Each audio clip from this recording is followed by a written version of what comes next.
बस आपको मैं बताऊं, हजरत बायजीद बुस्तामी रहमतुल्लाह ताला अलैह, आप अल्लाह के बहुत बड़े वली हैं। आप कई मंजिलें मार्फत की तय कर चुके थे। उनके दिल में यही था कि मैं फना फी सैर की मंजिल हासिल कर लूं, सैर फिल्लाह हासिल कर लूं। ये मंजिल बहुत बड़ी होती है वलायत की। होता क्या है, आप अपनी माँ से इजाजत लेते हैं और कहते हैं मेरी अम्मी जान, अगर आप इजाजत दे देती तो मैं जाकर के इबादत करके ये वाली मंजिल हासिल कर लेता और फना फी सैर हासिल कर लेता, सैर फिल्लाह की मंजिल में पहुंच जाता। माँ ने कहा बेटा जब ऐसी बात है चले जाओ और जा करके ये मंजिल हासिल कर लो। हजरत बायजीद बुस्तामी आप अपने घर से निकलते हैं और एक पहाड़ के बीच में चले जाते हैं। पहाड़ों में रह करके अल्लाह की इबादत करने लगे और 40 साल का जमाना गुजर गया। कितने साल का? 40 साल का जमाना गुजर गया। मुसलमानों, हकीकत यही है, आज जिनके माँ बाप नहीं हैं उनके दिल से पूछिए कि माँ बाप की कद्र क्या होती है। आज माँ बाप जिनके हैं वो लोग कद्र नहीं कर पाते, मगर हकीकत यही है माँ बाप बहुत ही अनमोल दौलत हैं। हजरत बायजीद बुस्तामी की माँ ने इजाजत दे दिया, बेटा जाओ इबादत करके फना फिल्लाह, सैर फिल्लाह की मंजिल हासिल कर लो। आप गए और 40 साल तक अल्लाह की इबादत करते रहे। 40 साल के बाद आप पहाड़ी के ऊपर चढ़े, अचानक गांव नजर आया। गांव में लोगों के बोलने की आवाज आई और जब बोलने की आवाज आई तो अपना गांव याद आ गया। और जब अपना गांव याद आया तो जानते हैं अपनी अम्मी याद आ गई। अब उसके बाद होता क्या है, कहा कि अब चलते हैं घर, अब अपने माँ से जरा मुलाकात कर लें। मेरे प्यारे, हकीकत यही है कि माँ बाप जितनी मोहब्बत अपने बच्चों से करते हैं दुनिया में कोई भी उतनी मोहब्बत पेश करने वाला नहीं है। आज माँ बाप जिसके नहीं है उनके दिल से पूछिए, वो हमेशा सोचा करते हैं काश मेरे माँ बाप होते तो मैं उनकी खिदमत करके मैं और मर्तबा हासिल कर लेता। मुसलमानों, हजरत बायजीद बुस्तामी घर की तरफ रवाना होते हैं और जब अपने घर पर आते हैं ना, जब दरवाजे पर बैठते हैं तो रात हो चुकी होती है।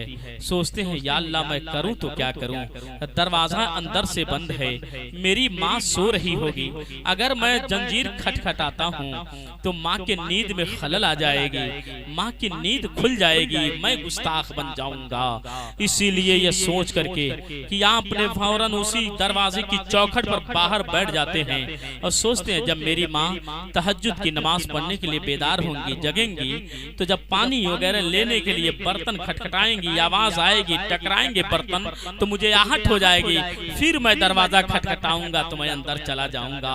क्योंकि माँ अभी सोई होंगी और इसी वक्त नींद में माँ को जगा देना ये बड़ी गुस्ताखी का सामना करना होगा।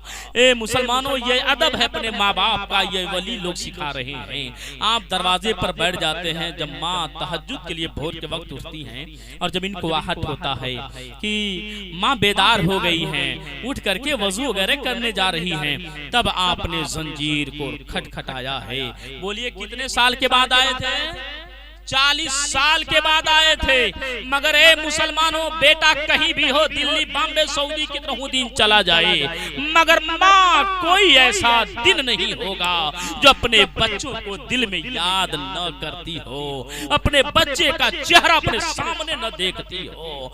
माँ बेदार हुई और जब हजरत बायजीद बुस्तामी को आहट मिली कि मेरी माँ जग चुकी हैं, तो आपने दरवाजे को खटखटाया है। और जो ही दरवाजे को खटखटाना था कि माँ अंदर से आवाज देती हैं कि बेटा बायजीद तुम आ गए।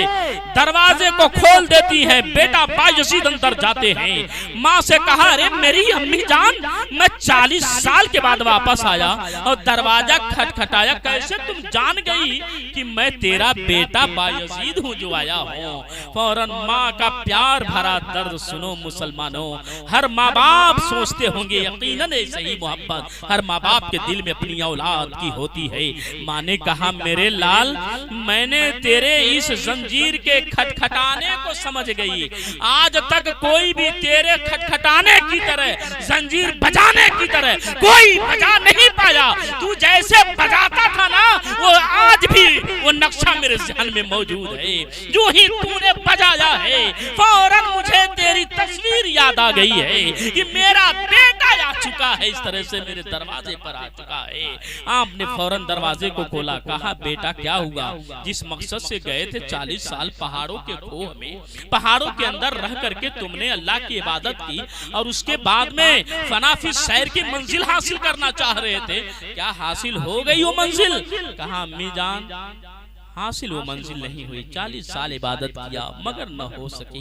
ए मुसलमानों कुर्बान जाओ, ए अपनी माँ बाप को गालियां देने वालों, ए माँ बाप की शान में गुस्ताखियां करने वालों, अपने होश व हवास को काबू में रखो। उनकी माँ ने फरमाया बेटा आओ वजू करो, तहज्जुद पढ़ लिया जाए। माँ ने तहज्जुद अपने बेटे को अपने साथ में पढ़ाती हैं और कहा मेरे लाल आओ तहज्जुद पढ़ लिया जाए। और तहज्जुद पढ़ने के बाद माँ ने कहा बेटा मैं तेरे लिए दुआ मांग रही हूँ, तू आमीन कहते चले जाना। माँ बायज़ीद बुस्तामी की हैं, आपने रब की बारगाह में रात के अंधेरे में दुआ के लिए हाथ उठाती हैं तहज्जुद पढ़ करके और पढ़ना कहना शुरू करती, खालिक को मालिक करम फरमाने वाला तू है और हमुर रहमीन तू है।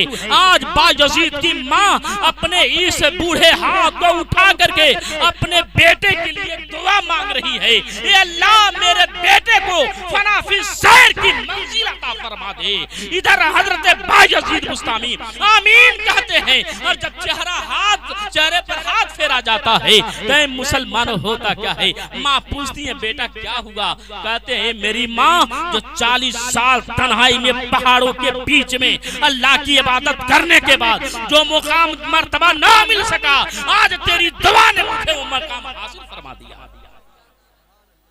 हम और आप कहाँ भूले? नारे तकबीर, नारे रिसालत, नारे रिसालत, मसलके आला हजरत, जश्न दस्तार बंदी, शादी खाना आबादी, हजरत अल्लामा मौलाना इदरीस साहब किबला। नारे तकबीर, नारे रिसालत। माशाअल्लाह सुभान अल्लाह। सारी चीजें माँ बाप की दुआओं के तुफैल होती हैं। हकीकत यही है, मैं खुद सोचता हूँ, कहता हूँ मैं कितना पढ़ा हूँ, क्या पढ़ा हूँ, मगर करम है परवरदिगारे आलम का, ये करम है मेरे माँ बाप की दुआओं का कि परवरदिगारे आलम ने कम से कम अपने ईमान की हिफाजत के लिए कम से कम इतना तो इल्म अता फरमा दिया।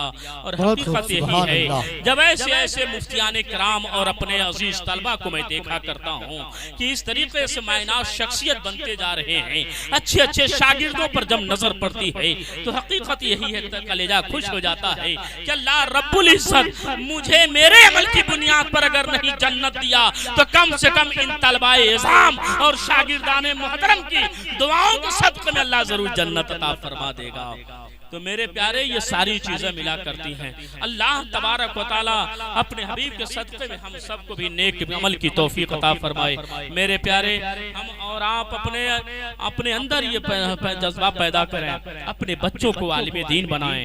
यही बच्चे हैं जो एक दिन माँ बाप के लिए मग़फ़िरत का सामान बनते हुए नजर आते हैं। मेरे प्यारे अभी एक बच्चा यहाँ जिसका नाम अख्तर रजा था, जब से मैं आया हूँ देख रहा था सबको इनाम दे रहा था, अपने अब्बू से ले करके सबको इनाम दे रहा था।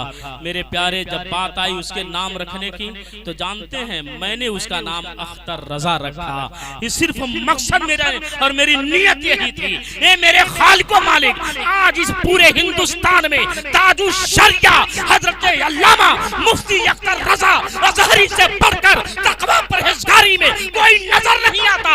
मेरे अल्लाह ताजु शरिया का सदका अता फरमा दे और इस अख्तर रजा को भी अख्तर रजा बना दे। सुभान अल्लाह। नारे तकबीर, नारे रिसालत।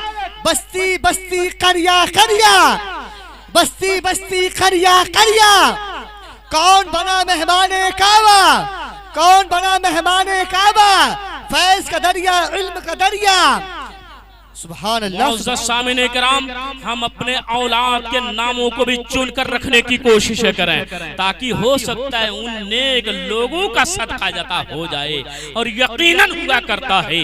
तो मुसलमानों हम अपने माँ बाप की दुआओं का सहारा लेकर के चलते हुए नजर आए। आज हमारे हालात ऐसे हैं, आज खुद ही सोचा कि जो माँ बाप बच्चा पैदा होता है उसी वक्त से बता दे कितना प्यार अपने बच्चे से करता है, करता नहीं करता है। और पैदा होते ही हर माँ बाप का दिमाग यही होता है कि मैं चांद सी बहू अपने घर में लाऊंगा। बोलिए है कि नहीं है? ए मुसलमानों, हम और आप जहां और गैर बिगड़ते हुए नजर आ रहे हैं, आज ये मुसलमान का बच्चा भी बिगड़ता हुआ नजर आ रहा है। आज मुसलमान के बच्चे भी अपने उस माँ बाप के अरमान पर ठोकर मारते हुए नजर आ रहे हैं। आज बेहयायत का मामला ऐसा हो चुका है कि आज यही लड़के अपनी मर्जी से जो है कि शादियां करते हुए नजर आ रहे हैं। जहां माँ बाप की रजामंदी नहीं होती, वहां पर माँ बाप के बगैर इजाजत के ये लोग शादियां करते हुए नजर आते हैं।